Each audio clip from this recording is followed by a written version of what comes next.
Кайырлы күн Іскер азамат тобының көрермендері, табысты кәсіпкерлер, құрметті әріптестер. Бүгін мен сіздерге күнделік KZ-тен 2-тоқсанға күнделікті қалай жариялау керек екендігін көрсететін боламын. Сондай-ақ бұған дейін мен күнделікті қалай 1-тоқсанға толтыру керек, КТП-ны қалай енгізу керек екендігін осының алдындағы видеода көрсеткен болатынмын. Ал енді бүгін мен сіздерге 2-тоқсанның күнделігін қалай жөндеу керек, қандай настройкалар жасау керек деген сұрақтарға жауап беретін боламын. Бұған дейін мен YouTube каналымда Каспий мен бизнес, сондай-ақ қайтарымсыз 1.200.000 теңге және YouTube каналды қалай настройка жасау салған болатынмын. Егер көрмеген болсаңыз, видеоны Іскер азамат тобына тіркеліп, видеоны көрсеңіздер болады. Және айта кететін маңызды жаңалық, Telegram каналымда қайтарымсыз 1.200.000 теңгеге арналған бизнес идеялар, сондай-ақ Каспий мен бизнес жасағысы келетін, саудамен айналысқысы келетін азаматтар үшін, азаматшалар үшін поставщиктер Алматы қаласы бойынша оптовиктердің номері тексерілген. 120-150 оптовиктердің номерлері, инстаграмдары, сондай-ақ өздерінің жаңағыдай визиткаларын салып қойған, қарасаңыздар болады. Біздің әлеуметтік желілерге міндетті түрде тіркеліп алыңыздар, алдағы уақытта жақсы жаңалықтармен бөлісіп отыратын болады. Ендеше дайын болсаңыздар, біз бүгінгі видеомызды бастаймыз. Google батырмасына күнделік KZ деп жазсаңыздар, міне сіздердің осындай бет ашылады. Осы жерге пайдаланушының аты деген жерге, сондай-ақ құпия сөз деген жерге өзіңіздің құпия сөзіңізді жазып кіресіздер. Күнделік KZ-ке кіргеннен кейін сізде осындай бет ашылады. Ол үшін біз ең алдымен мен күнделік KZ-ның ішін түсіндіріп кетейін. Жас мамандар егер болатын болса, мынау жерде мектеп деген жерде сіздің жұмыс үстеліңіз, менің мектебім, сыныптар, журналдар.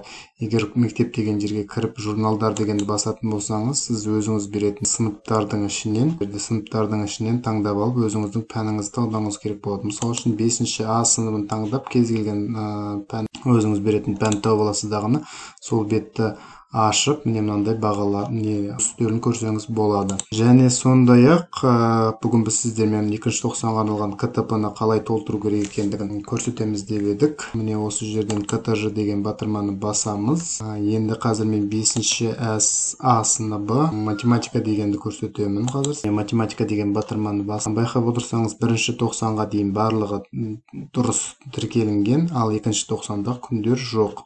Осы жерде біз не істейміз? Төменгі жағына түсеміз дағыны, осы жердің жариялау дегеннен алып тастау деген батырманы басамыз.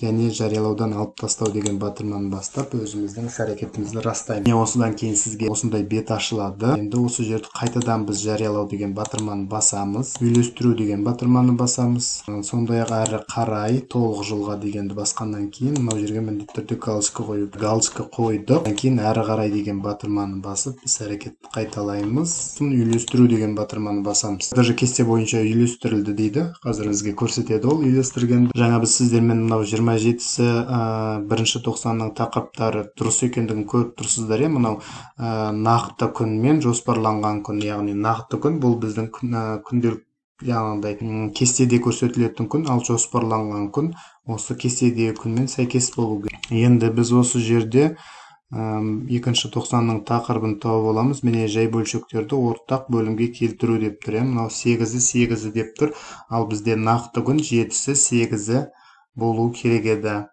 Осыдан төмен қарап күндері бір-бірімен сәйкес келмейді. Ондай кезде біз сіздермен графикті фотоға түсіріп аламыз. Түсіріп алдым. Және 23-нен ары тағы түсіріп аламын.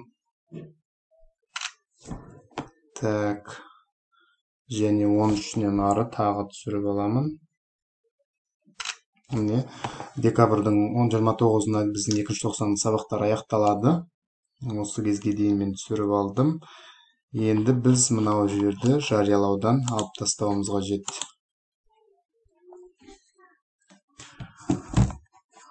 Міне мен жариялаудан алып тастадым. Фотом бойынша мен мынау жерде мынау қаламның батырмасын басамын. Осы қаламның батырмасын басамын. Сосын осы жерге мен нақты күннің сабағын қоятын боламын қазір. Так, нақты күн бізде 7-сіне болу керек. Так, қазір мен тағы бір қайталайын.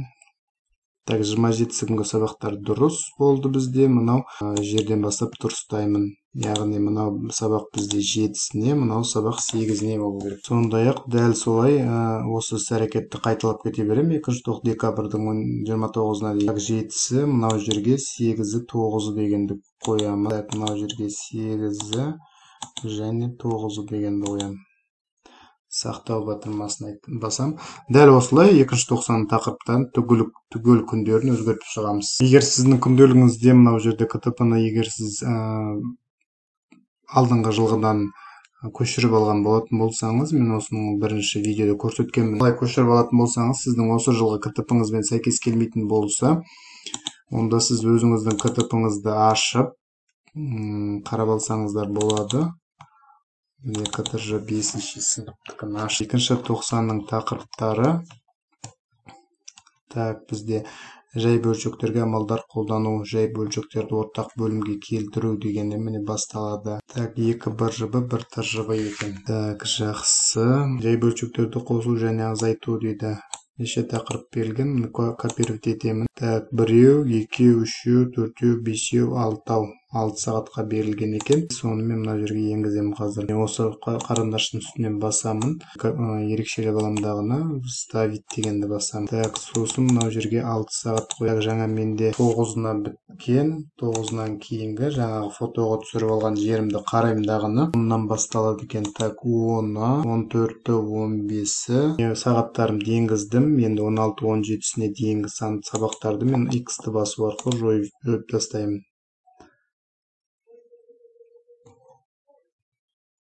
17-сін да жоямын. Жойдым. Енді келесі неде менде қылыстандарды қосу және азайту деген тақырыпты көшіремін. 1, 2, 3, 4, 5 сағат берілген. 6-сында уже БЖБ оны бөлік жазам. Мына жерге есептер шығару дегенді аламдағына жаңағыдай вставить етемін. 5 сағат берілген. Сақтау деген батырманы басам. Вот аралас сандарды қосу, аралас сандарды азайту. Міне дұрыс болды. Енді БЖБ-ны мен енгізуім керек. Қалай енгізем қараңыздар. Копировать етемін осы тақырыпты. Сосын мынау жерге өзгерту деген батырманы басамдағына ставить етем. БЖБ-ны біз соңына емес, ал бас жағына қоямыз. Міндетті түрде БЖБ. Бұл номерін жазамыз мұнда.